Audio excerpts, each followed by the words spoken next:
Hello साथीहरू नमस्कार। आज हामी नेपालको नक्सामा पर्ने तर विवादित परेको एक भूभाग लिपुलेख र कालापानी यो भूमि नेपालको हो कि होइन, आज हामी भावनामा होइन इतिहास र प्रमाण हेरेर कुरा गर्नेछौँ साथीहरू। लिपुलेख र कालापानी क्षेत्र नेपाल, भारत, चीनसँग सम्बन्धित क्षेत्र हो। यो विषयमा धेरै समाचार आयो, तर धेरैलाई किन विवाद भयो र भन्ने थाहा छैन। इतिहास, सन्धि, पुराना नक्सा सबै सरल भाषामा बुझ्नेछौँ। सन् 1816 मा नेपाल र ब्रिटिस इस्ट इन्डिया कम्पनी सुगौलो सन्धि भयो।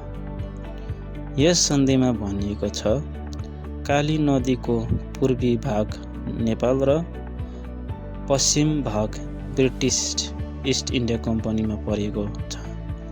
तर प्रश्न यहाँ उठ्छ, काली नदीको वास्तविक मुहान कहाँ हो? यहीबाट विवाद सुरु भएको छ। पुरानो नक्साहरू हेर्दा रोचक तथ्य देखिन्छ। सन् 1850 भन्दा अघिका धेरै नक्साहरू काली नदीका मुहान लिम्बू अधुरामा देखाएको छ। यदि लिम्बू अधुरा नै काली नदीको मुहान हो भने कालापानी लिपुलेख क्षेत्र नेपालतर्फ पर्छ।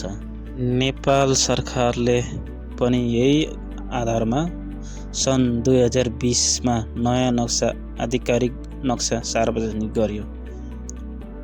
तर प्रश्न के उठ्छ त? यदि प्रमाण छ भने विवाद किन अझै टुङ्गिएको छैन?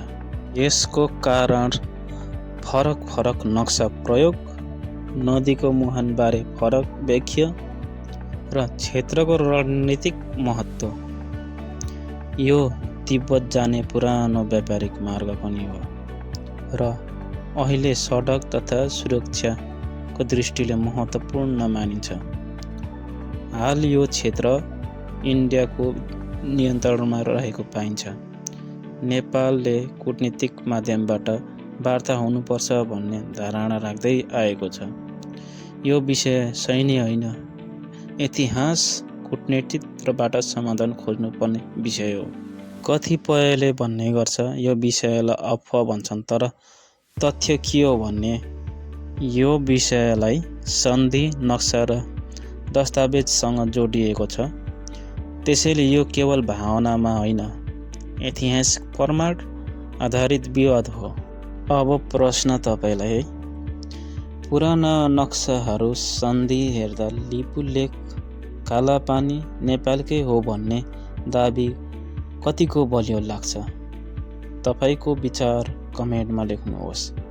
यस्तै इतिहास र प्रमाण आधारित भिडियो मन पर्छ भने मेरो च्यानललाई सब्स्क्राइब गर्न नभुल्नुहोला।